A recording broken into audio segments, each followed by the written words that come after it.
Good morning class. So today's topic is Pascal's law. So आज का हमारा topic है पास्कल्स लॉ. तो पहला पॉइंट हम लोग पढ़ते हैं. अकॉर्डिंग टू पास्कल्स लॉ, ये पास्कल लॉ जो है क्या कहता है. फर्स्ट पॉइंट में हम लोग देखते हैं. The pressure exerted at any point on an enclosed liquid is transmitted equally in all directions. भाई ये पास्कल का जो है पहला एजम्पशन है. इन्होंने क्या कहा कि अगर कोई इनक्लोज्ड कोई लिक्विड हम किसी कंटेनर में सपोज ये कंसीडर करते हैं, जैसे ये कंटेनर रखा हुआ है तो इसमें ये लिक्विड है और ये कोई एक बॉडी ले लिए. कैसी है? ट्रायंगुलर शेप की कोई बॉडी है. इस लिक्विड के अंदर हम इसको कंसीडर कर रहे हैं. तो फर्स्ट एजम्पशन में जो है अकॉर्डिंग टू पास्कल, एक्चुअल में इन्होंने क्या बताया कि इन्होंने बताया कि इस बॉडी पर जो सभी डायरेक्शन से फोर्स अप्लाई हो रहा है बाय द लिक्विड, जो लिक्विड ये भरा हुआ है, लिक्विड के अंदर ये बॉडी, तो इस बॉडी के ऊपर जो फोर्स ऑल डायरेक्शंस में ये लग रहे हैं, मतलब ये एफ ए हो गया, एफ बी हो गया, ये एफ सी हो गया, और ये जो लिया गया है ए स्मॉल ए और ये ए स्मॉल बी, ये आपका ए स्मॉल सी, ये तो आपका एरिया वेक्टर इस बॉडी के फॉर्म में दिखाया गया, मतलब बॉडी का ये एरिया वेक्टर अलग अलग दिखाया गया. बट इस बॉडी पर जो फोर्सेज लग रहे हैं वो कितने तरीके के, कौन कौन लग रहे हैं. एक एफ ए फोर्स इस वाले सरफेस पर लग रहा, एफ बी फोर्स इस सरफेस पर अप्लाई हो रहा, और एफ सी फोर्स आपका ए बी, मतलब ये जो सरफेस दिया है इस पर अप्लाई हो रहा. किसके द्वारा? By the liquid. क्यों? क्योंकि ये बॉडी पूरी की पूरी किसमें, लिक्विड के अंदर इमर्ज्ड है. ठीक है. तो भाई फर्स्ट पॉइंट में जो है पास्कल ने यही बताया कि प्रेशर किसी भी लिक्विड के अंदर अगर कोई बॉडी आप कंसीडर कर रहे हो तो उस बॉडी पर फोर्स सभी सरफेसेस में सभी डायरेक्शन से सेम लगता है. और जब प्रेशर सेम लगेगा इसका मतलब इसको प्रूव भी करना पड़ेगा. भाई हम कह दिए स्टेटमेंट में कि फोर्सेस और प्रेशर भाई ऑल डायरेक्शन से इस बॉडी पर सेम लग रहा, तो उसको प्रूव भी करना पड़ेगा. तो देखते हैं. सपोज यहाँ पर ये जो डायग्राम बना हुआ है, फोर्सेस का रिजोल्यूशन हमने दिखाया कि ये एफ ए, एफ बी और ये एफ सी लग रहा. इस पॉइंट की सिचुएशन, ये जो आपका पॉइंट दिया है, ये सिचुएशन उठा के हम इधर कंसीडर कर रहे हैं. तो यहाँ पर देखो, ये अगर पॉइंट आप कंसीडर कर रहे हो तो कुछ इस तरीके से इसका सारे फोर्सेस को आपको दिखाना पड़ेगा. कैसे? जैसे ये बॉडी है, कैसी है? ट्रायंगुलर शेप की. अब ध्यान देना, अगर इधर से फोर्स आपका लग रहा है एफ सी और इधर से फोर्स जस्ट इस सरफेस के परपेंडिकुलर जो अप्लाई हो रहा है वो कौन सा है? F B. और इस सरफेस पर परपेंडिकुलर फोर्स जो लग रहा है वो आपका है एफ ए. ध्यान रखना ये स्मॉल ए है. ठीक है. अब यहाँ पर इस पॉइंट पर हम क्या करेंगे, एरिया वेक्टर और फोर्सेस को, जो ये फोर्स लग रहा है एफ बी, सारे कंपोनेंट्स को हम रिजॉल्व कर दें. एरिया वेक्टर जस्ट फोर्स अगर इस सरफेस के जस्ट परपेंडिकुलर अंदर की तरफ है तो एरिया वेक्टर जस्ट बाहर की तरफ होगा. ठीक है. तो इस पॉइंट की सिचुएशन हम यहाँ पर बनाएंगे. ये यहाँ पर कंसीडर कर रहे हैं. देखो इधर ये फोर्स है तो फोर्स जो रिजल्टेंट होगा वो अंदर की तरफ ऐसे जाएगा, मतलब इधर की तरफ, और इसका एक कंपोनेंट ये हो जाएगा फोर्स का, एक ये हो जाएगा. अगर एरिया वेक्टर बाहर की तरफ तो उसको भी रिजॉल्व करोगे. एक एरिया वेक्टर का सपोज ये एरिया वेक्टर ए बी हम कंसीडर कर रहे हैं, कितना? A B. तो इधर का जो हो जाएगा वो, अगर ये थीटा है तो ये हो जाएगा आपका ए बी, कौन सा लेगा? थीटा के साथ जो होता है वो कॉस थीटा के साथ लिया जाता है, जैसे यहाँ पर दिखाया गया है. ठीक है. ऐसे ही यहाँ पर इधर भी रिजोल्यूशन करोगे तो इधर का जो एरिया वेक्टर हो जाएगा वो आपका हो जाएगा ए बी साइन थीटा के साथ. ठीक है. इसी तरह अगर ये थीटा है तो ये भी आपका क्या हो जाएगा? थीटा हो जाएगा. भाई ये भी तो थीटा रहेगा, और ये थीटा के साथ वाला जो फोर्स का कंपोनेंट होगा इसको हम लोग रिजॉल्व करेंगे किससे? एफ बी, ये हो जाएगा कॉस थीटा. और ये जो फोर्स का रिजोल्यूशन करने पर कंपोनेंट आएगा वो आपका आ जाएगा कौन सा? F B sine theta. तो ये सारे फोर्सेस इस पॉइंट पर जो ये रिजोल्यूशन हम लोग किए हैं वो ये आपका डायग्राम साफ साफ बना हुआ है. तो यहाँ से हमको ये देखना है कि कौन फोर्सेस किसके बराबर होंगे. तो इससे ये पता चल रहा है कि एफ बी साइन थीटा जो दिया है वो आपका किस फोर्स के? एफ सी के बराबर हो जाएगा. क्यों? क्योंकि ये फोर्स जो एफ सी है वो इधर की तरफ है, और यहाँ से एफ सी साइन थीटा ये जो है ये इस पॉइंट पर रिजोल्यूशन ना, तो ये बाहर की तरफ मतलब इधर होगा, ये जस्ट अपोजिट एफ सी अंदर की तरफ. तो ये एक दूसरे के जस्ट अपोजिट है, तो ये एक दूसरे के क्या हो जाएंगे? फोर्सेस बराबर हो जाएंगे. इसी तरह एफ बी, कॉस थीटा जो आपका दिया है ये एफ बी कॉस थीटा है। तो यहाँ से अगर देखेंगे इसका रिजोल्यूशन जब किए हैं तो ये ऊपर वाला जो फोर्स आया है वो एक्चुअल में ये किसके बराबर है, F B cos theta F A के बराबर। ये नीचे दिख रहा तो एफ ए नीचे से अप्लाई हो रहा और इसका जो रिजोल्यूशन नीचे वाला कॉस वाला कंपोनेंट फोर्स का है वो नीचे की तरफ है। तो वो कौन सा, एफ बी कॉस थीटा बराबर किसके हो जाएगा, एफ ए के। ये यहाँ लिख दी। इसी तरह एरिया वेक्टर को आप इक्वल कर लो, ए बी साइन थीटा है तो ए बी साइन थीटा किसके बराबर हो जाएगा, इस सरफेस का जो ये क्रॉस सेक्शनल एरिया का ये है क्रॉस सेक्शनल एरिया, इसका एरिया वेक्टर इधर की तरफ है तो इसके बराबर कर दिए। और ए बी कॉस थीटा जो ये दिया है आपका ये किसके बराबर हो जाएगा, इसके, जो ये इसका एरिया वेक्टर बाहर की तरफ है कैपिटल ए के बराबर। 4 इक्वेशन हमको मिली on dividing equation first and third, मतलब फर्स्ट इक्वेशन को आपको थर्ड से डिवाइड करना है ये, ठीक है। तो एफ बी साइन थीटा ये देखो लिख लिए हैं, F B sine theta A B sine theta, ये F C upon F A जो है ए सी हो जाएगा। साइन साइन से कैंसिल हो जाएगा तो यहाँ से आपको मिल जाएगा एफ बी अपॉन में ए बी और ये एफ सी अपॉन में ए सी, ठीक है। इसके बाद फिर क्या करना है, यहाँ पर लिखा हुआ इक्वेशन सेकेंड जो है उसको 4 से डिवाइड कर देना है। तो जो इक्वेशन ये सेकेंड है इसको 4 से डिवाइड करो। तो यहाँ पर जब करेंगे तो F B cos theta is equal to कितना, F A B cos theta ये कैपिटल ए हो जाएगा। जब कॉस कॉस कैंसिल आउट हो जाएगा तो F B upon A B ये एफ ए अपॉन में कैपिटल ए बचेगा, ठीक है। अब यहाँ से हमको क्या देखना है कि भाई यहाँ F B upon A B F C upon A C के बराबर आ रहा, F B upon A B F A upon A के बराबर आ रहा। तो इससे हम ये कह सकते हैं कि F A upon A and F B upon A B और F C upon A C, मतलब तीनों केसेस में जो ये फोर्सेज आ रहे हैं, force per unit area, force per unit area, force per unit area, मतलब तीनों सरफेस पर ये चीज़ें बराबर आ रही। और हम लोग जानते हैं कि फोर्स का फार्मूला क्या होता है, फोर्स का फार्मूला होता है P is equal to F upon A. तो फोर्स अपॉन एरिया ये होता है क्या, प्रेशर। तो यहाँ पर देखो अगर ए सफिक्स में दोनों में है तो ये पी ए हो जाएगा। फिर दूसरे तरफ दूसरा जो सरफेस लिए हैं उस ब्लॉक का जो उस वाटर के अंदर इमर्ज्ड है, F B upon A B इसके लिए हम पी बी यूज़ कर देंगे, एफ सी अपॉन ए सी इसके लिए हम लोग पी सी यूज़ कर देंगे।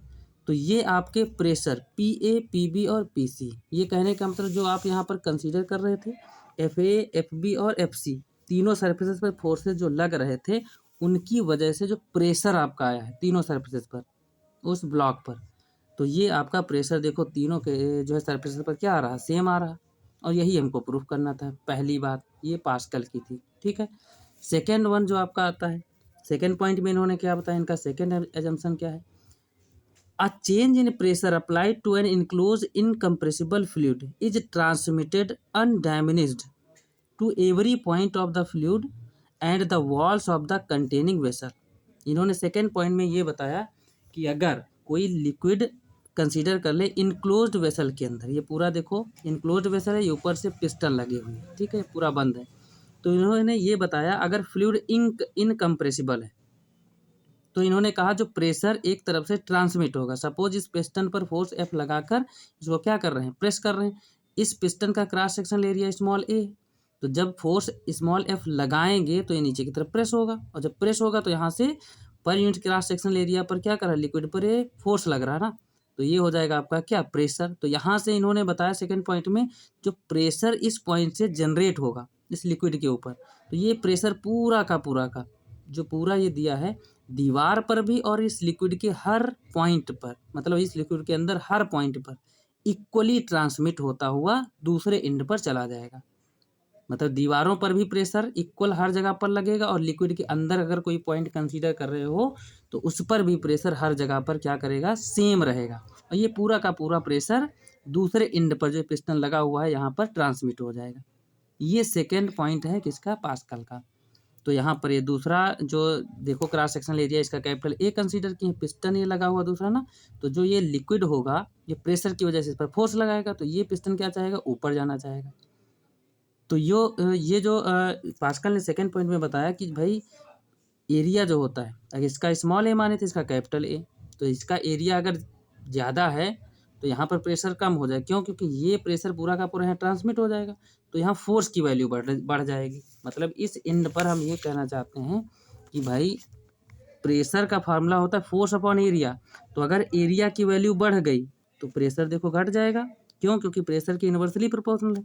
तो यहाँ पर ये तो है प्रेशर पूरा का पूरा ट्रांसमिट हो जाएगा, यहाँ एरिया कम था प्रेशर ज़्यादा था, तो पूरा का पूरा प्रेशर इधर ट्रांसमिट हुआ, एरिया बढ़ गया तो फोर्स की वैल्यू बढ़ेगी।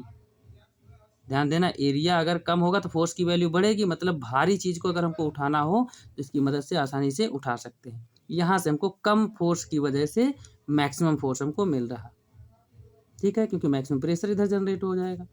तो ये हमारा सेकेंड पास्कल का एजम्पशन था।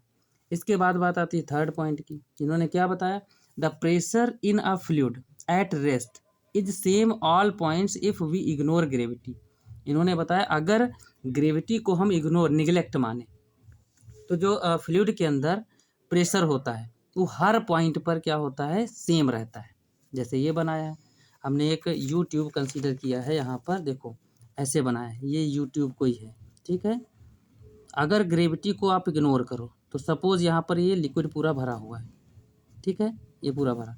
अगर कोई पॉइंट यहाँ पर हम ए कंसीडर कर लें, यहाँ पर बी, ये कोई पॉइंट ए है, यहाँ पर कोई पॉइंट बी है, तो हम ये कहना चाहते हैं कि P A is equal to, मतलब ये जो प्रेशर यहाँ पर पी ए, इस पॉइंट पर प्रेशर जनरेट हो रहा है, मतलब पी बी पर, सॉरी ये पी बी है, और यहाँ पर प्रेशर कितना हो जाएगा, इस पॉइंट पर पी ए हो जाएगा। तो हम ये कहना चाहते हैं in the absence of gravity P A is equal to P B. लेकिन एक और कंडीशन है कि ये नीचे ग्राउंड लेवल से सेम हाइट पर होने चाहिए, दोनों पॉइंट सेम हाइट पर होने चाहिए।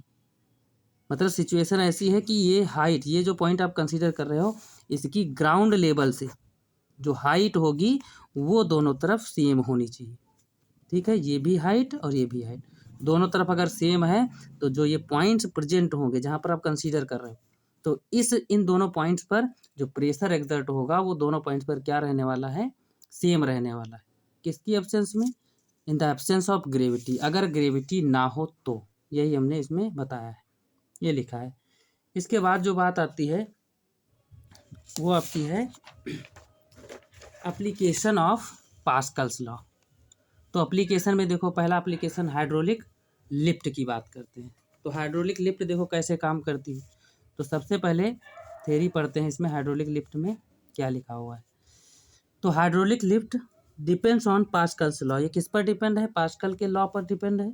It consist of U shaped tube with limbs of a different area of cross section.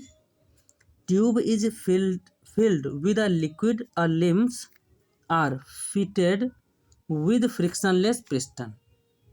तो ध्यान देना, ये जो लैंग्वेज लिखी इसका कहने का मतलब यहाँ पर ये है, ये पूरा डायग्राम आपके सामने भाई, दो C1 C2 ये यू ट्यूब शेप की दो समझ लो लिम्स लगी हुई हैं, और यहाँ पर ध्यान देना इस पर एक पिस्टन ये फिट है और एक दूसरा पिस्टन ये फिट है जिस पर एक लोड रखा है।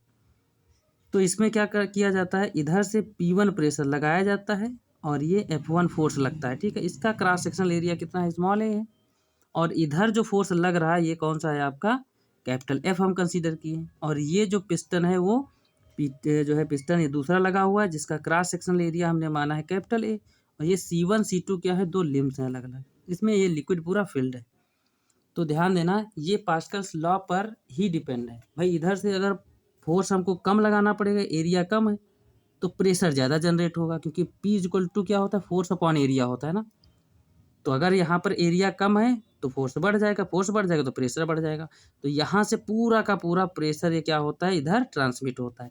यहाँ क्रॉस सेक्शनल एरिया ग्रेटर है, तो इसकी वजह से क्या होगा, ये जो वेट होगा फोर्स ज़्यादा क्रिएट होगा और ये वेट आसानी से उठ जाएगा।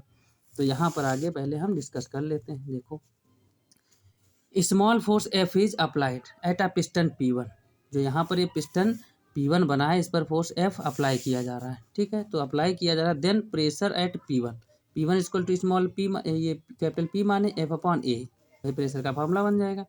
फिर यहाँ पर liquid will apply a force F on piston. अब ये लिक्विड जब यहाँ से आप प्रेस करोगे तो ये पूरा का पूरा प्रेशर यहाँ ट्रांसमिट होकर इस पर क्या करेगा, फोर्स लगाएगा जाके, this is capital F। Piston P2 upward, then pressure at P2। अब ये देखो ध्यान देना, ये प्रेशर ऊपर की तरफ लगेगा, मतलब फोर्स ऊपर की तरफ क्रिएट होगा। तो ये क्या हो जाएगा, ये जो इधर लिफ्ट ये जो पिस्टन लगा ये ऊपर की तरफ मूव करेगा। तो इसके हिसाब से P2 equal to P F upon A, formula बन गया दूसरा। बाई पास्कल्स लॉ, भाई प्रेशर क्या होता है पूरे लिक्विड में, कहीं भी आपको ये प्रेशर की बात करो तो ये सेम रहता है। तो प्रेशर दोनों क्या कर देंगे आपस में बराबर। इसका मतलब अगर फोर्स की वैल्यू इधर कितनी क्रिएट हो रही है कैपिटल एफ की वैल्यू निकालना चाहिए तो यहाँ से हम निकाल सकते हैं। भाई इसको क्या करेंगे, ये फोर्स की वैल्यू चाहिए तो ए इधर मल्टीप्लाई कर दो, मतलब force equal to F upon A, ये कैपिटल ए। यहाँ से फोर्स की वैल्यू पता चल गई। मतलब हमको इनिशियली पहले दूसरे का क्रॉस सेक्शनल एरिया पता हो और जो फोर्स आप अप्लाई कर रहे हो इधर वो पता हो और स्मॉल क्रॉस सेक्शनल एरिया इसका पता हो, तो हम ये बता सकते हैं कि इस पर एक्चुअल में कितने न्यूटन का फोर्स क्रिएट होगा। ठीक है, तो इससे ये भी पता चला अगर capital A much much greater than small A है, अगर कैपिटल ए की वैल्यू बहुत ज़्यादा है तो इससे पता चला जितनी ज़्यादा ये बढ़ाओगे उतना फोर्स भी बढ़ जाएगा। So capital F is much much greater than small F. इससे क्या पता चला, मतलब जितना कैपिटल ए ये एरिया जितना ज़्यादा बढ़ जाएगा फोर्स इस पर उतना ही ज़्यादा क्रिएट होगा। So vehicles can be lifted up. इसी वजह से होता है कि इधर जो व्हीकल्स ये जो लिफ्ट बनाई जाती है इधर बड़े बड़े व्हीकल्स बड़ा बड़ा लोड जो रखा जाता है उसको आसानी से कम फोर्स की वजह से आसानी से ऊपर उठाया जा सकता है। ठीक है, इसके बाद आपका आता है हाइड्रोलिक ब्रेक। तो हाइड्रोलिक ब्रेक देखो कैसे काम करता है। कंस्ट्रक्शन में ये पूरी लैंग्वेज लिखी है। Hydraulic brake based on a Pascal's law, ये भी पास्कल के लॉ पर बेस्ड है। Hydraulic brake consist of a tube T containing brake oil. One end of this tube is connected to a master cylinder fitted with piston P. The piston P is attached to the brake pedal through a lever system. The other end of the tube is, इसके बाद हम पढ़ते हैं, ये आपका है connected to the wheel cylinder having two piston P1 and P2. The piston P1 and P2 are connected to a brake shoes S1 and S2 respectively.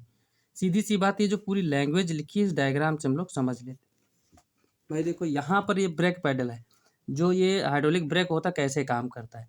देखो ये ब्रेक पैडल है जिस पर हम लोग पैर रखते हैं, ये लीवर है जिस पर ये मूव होता है, मतलब दबाओगे तो ये आगे की तरफ इसको बढ़ाएगा।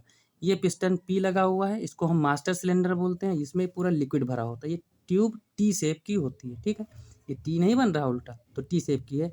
इधर लिखा है यहाँ 2 अदर व्हील्स, इधर आगे के जो व्हील्स होंगे उससे भी ये पूरा लिक्विड का ये जो सिलेंडर होता है ये पूरा कनेक्टेड होता है, ये ट्यूब कनेक्टेड होती है। ठीक है, तो ये आगे की बात है। फिलहाल हम एक को समझते हैं, एक पहिए में जो ब्रेक शो लगे होते कैसे काम करता है ब्रेक। ठीक है, तो ये लिक्विड भरा है, यहाँ पर पिस्टन P2 है, ये P1 है। ठीक है, ये व्हील सिलेंडर है, मतलब पहिए के अंदर जो सिलेंडर लगा होता है इसमें भी लिक्विड पूरा कनेक्टेड होता है। ठीक है, ये S1 और S2 ब्रेक शोज होते हैं, इसके बीच में स्प्रिंग लगी होती है। ये आपका गोल गोल जो है ये रिम होता है। ठीक है, इसको बोलते हैं ब्रेक शोज। ध्यान देना, S1 S2 क्या है, दोनों ब्रेक शोज हैं। कैसे ये काम करता है, सपोज यहाँ से हमने क्या किया, ब्रेक को प्रेस किया। जब पैडल को प्रेस करोगे तो ये जो लीवर होता है आगे की तरफ इस पिस्टन को मूव करेगा, तो मूव करने की वजह से ये लिक्विड क्या करेगा, आगे की तरफ बढ़ेगा और कुछ लिक्विड इसमें भी ऐसे इंटर कर जाएगा, ऐसे जाएगा। तो यहाँ पर क्या होगा, इस P1 और P2 दो जो पिस्टन लगे हैं इन पर ये लिक्विड क्या करेगा, per unit cross sectional area, मतलब जितना ये क्रॉस सेक्शनल एरिया होगा इस पर प्रेशर लगाएगा। तो प्रेशर जब लगाएगा तो ये वाले जो स्प्रिंग होगी, ये स्प्रिंग लगी है ना, ये ब्रेक शोज क्या होते हैं, ये थोड़ा एक्सपैंड हो जाते हैं, ये एक्सपैंड होंगे। और जब एक्सपैंड करेंगे तो ये जो ब्रेक शोज होते हैं इस रिम से क्या होते हैं, कनेक्ट हो जाते हैं, मतलब टच करने लगते हैं। और टच करने की वजह से क्या होता है, रिम की जो स्पीड होती है धीरे धीरे रिड्यूस हो जाती है, कम हो जाती है, जिसकी वजह से क्या होता है, पहिया रुक जाता है। मतलब अगर गाड़ी में ब्रेक लगा है तो वो गाड़ी रुक जाती है धीरे धीरे। और ये फिर से क्या किया ब्रेक शोज में, मतलब यहाँ से पैर से जो दबा रहे थे इसको फिर से अगर हटा दो, मतलब फोर्स लगाना बंद कर दो, तो फिर से जो है पीछे की तरफ बैक हो जाता है पिस्टन। तो क्या होता है, लिक्विड फिर से ऊपर जाता है, जिसकी वजह से इनका जो एक्चुअल में पिस्टन पर जो फोर्स लग रहा होता है वो भी क्या होता है, मतलब ये पिस्टन दोनों फिर से कंप्रेस हो जाता है। जब कंप्रेस होंगे तो ब्रेक शोज जो टच कर रहे थे रिम में वो क्या हो जाती है, स्प्रिंग इनको खींच लेती है इससे। अब ये रगड़ना फिर से, मतलब जो इसमें घिस रहे होते हैं ये फिर से रगड़ना बंद हो जाएगा, जिसकी वजह से क्या होता है, पहिए जो होते हैं, रिम जो होता है वो फ्री हो जाता है और आराम से फिर से मूव करने लगता है। तो ये किसकी वजह से होता है, ये आपका हाइड्रोलिक ब्रेक इस तरीके से काम करता है। ठीक है, बाकी आपकी जो वर्किंग है यहाँ पर वो दे रखी है, ये आप लोगों को अच्छी तरीके से पढ़ना है। ठीक है, इसके बाद आपका एडवांटेज लिखा है। एडवांटेज क्या होता है, तो एडवांटेजेस ऑफ हाइड्रोलिक ब्रेक, तो the master cylinder transmit equal retarding force on each wheel, बिल्कुल सही बात है। यहाँ पर इसका एक सबसे बड़ा एडवांटेज ये है कि ब्रेक को एक तरफ आपको दबाना है और ये लिक्विड क्या करता है, सारे चारों पहियों से लिक्विड की ये पाइप पूरी कनेक्टेड होती, तो सभी डायरेक्शंस में प्रेशर इक्वल ट्रांसमिट कर देती है।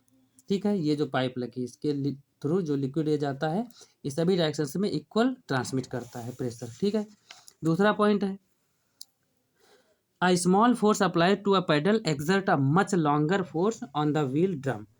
भाई बहुत कम स्मॉल फोर्स हमको अप्लाई करना पड़ता है। भाई ब्रेक जब दबाते हो तो क्या उस पर बहुत ज़्यादा फोर्स लगाते हो, कम लगाते हो। कम फोर्स की वजह से हमको मैक्सिमम लॉन्गर फोर्स, मतलब कम फोर्स की वजह से मैक्सिमम फोर्स मिलता है, जिसकी वजह से व्हील ड्रम जो होते हैं वो आसानी से रुक जाते हैं। तो ये आपका आज का फाइनल टॉपिक है। तो कल हम लोग बात करते हैं कुछ न्यूमेरिकल्स की। Okay, thank you, bye class.